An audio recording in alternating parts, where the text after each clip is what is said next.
El mundo vegetal es increíblemente diverso, en tamaños, colores y formas. Durante siglos y con diversos propósitos, naturalistas, filósofos, químicos, botánicos y zoólogos, entre otros estudiosos de la naturaleza, intentaron ordenar de alguna manera los ejemplares de seres vivos que coleccionaban. Era fundamental para poder conocerlos y poder transmitir aquellos conocimientos que iban adquiriendo, principalmente en términos de su utilidad. Surgieron por ello diferentes sistemas de clasificación, pero ninguno conseguía recoger la precisión y la claridad de las descripciones, tampoco la identificación de cada una de las especies y variedades. La consecución de un criterio racional de clasificación de los vegetales ha sido una preocupación sobresaliente en la historia de la botánica, y sabemos que fue Linneo quien finalmente lo consiguió, pero hubo un largo proceso anterior que le ayudó a llegar a esa clasificación. En esos intentos, las primeras referencias que nos han llegado sobre la posibilidad de ordenar los distintos ejemplares animales y vegetales surgieron durante la Edad Antigua. Así, al norte de Mesopotamia, en China y en India, surgieron entre los siglos 8 a.C. y 4 a.C. distintos tratados y tablillas sobre botánica y plantas cultivadas para escuelas de medicina. Como la mayoría de las ciencias, los primeros planteamientos científicos sobre fitología, ciencia que estudia las plantas, se remontan a la Grecia clásica.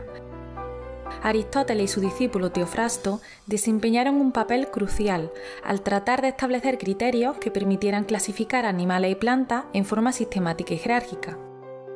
Teofrasto clasificó ya los vegetales en árboles, arbustos, subarbustos y hierbas, llegando a describir la morfología de centenares de plantas. Legó además dos obras importantes que en la actualidad se suelen señalar como el origen de esta ciencia, De Historia Plantarum y De Causis Plantarum. Ya en el siglo I de nuestra era, el médico de las legiones romanas Dioscórides de Anazarba describía en su materia médica las propiedades terapéuticas de varios centenares de plantas. Su obra, de notable carácter empírico, alcanzó gran difusión y extendió su influencia más allá de la Edad Media. En aquellos tiempos se utilizaban largos polinomios para describir las especies. Por ejemplo, Carlina acaule unifloro florae breviore para la actual Carlina caulis. Con la caída del Imperio Romano en el siglo V y el oscurantismo de la época visigoda, todos los avances alcanzados en la antigüedad clásica quedaron en el olvido, por perderse o ignorarse buena parte de los legados durante la Baja Edad Media. En realidad, este tema no volvió a despertar interés hasta mediados del siglo XII, cuando Alberto Magno publica De Vegetalis Plantis diferenciando entre monocotiledóneas y dicotiledóneas.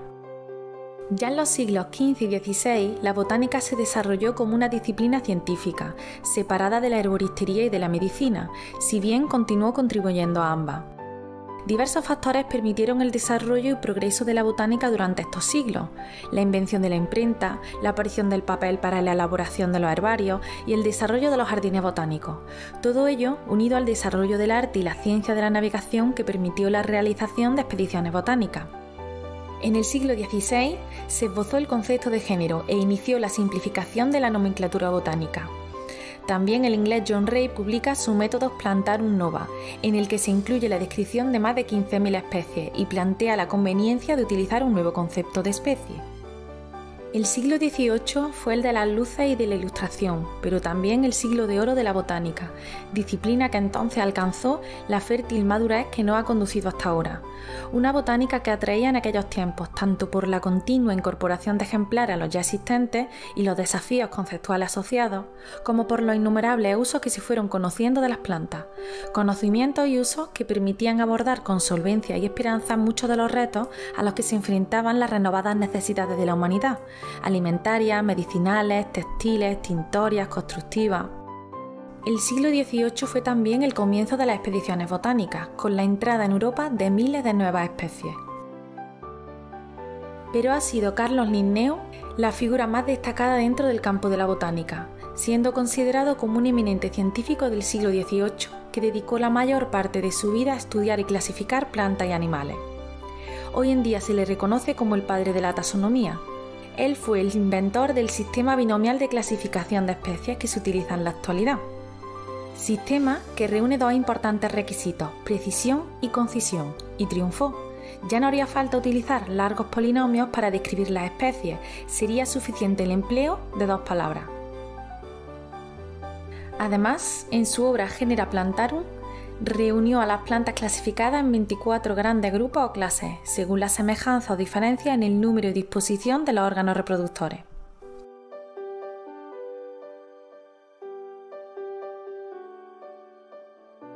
El sistema sexual de Linneo, fundado en una clasificación artificial, se basó en un determinado carácter y en ideas sencillas y absolutas sin más fin que el de poder llegar a determinar una especie. No obstante, el mismo Linneo notó las fallas de su sistema y trató de buscar en vano nuevas alternativas. Su concepto de la constancia en la morfología de cada especie fue un obstáculo obvio a la hora de lograr establecer un sistema natural, ya que esa concepción de la especie negaba la existencia de las variaciones naturales, esenciales en el desarrollo de un sistema natural. Esta contradicción permaneció durante mucho tiempo y no fue resuelta hasta 1859 con la obra de Charles Darwin. Y llegamos a las clasificaciones naturales durante los siglos XVIII y XIX, cuando el sistema de Linneo fue mejorado especialmente por estudiosos franceses, como Michel Aronson, Bernard de Jussieu y especialmente su sobrino Antoine Laurent, además de otros muchos autores que desde entonces han tenido más o menos protagonismo realizando diferentes clasificaciones o modificando las ya existentes.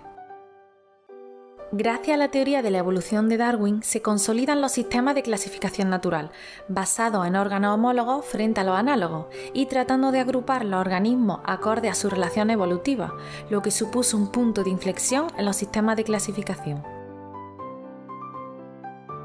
Las clasificaciones naturales fenéticas surgen en 1963 con la taxonomía numérica.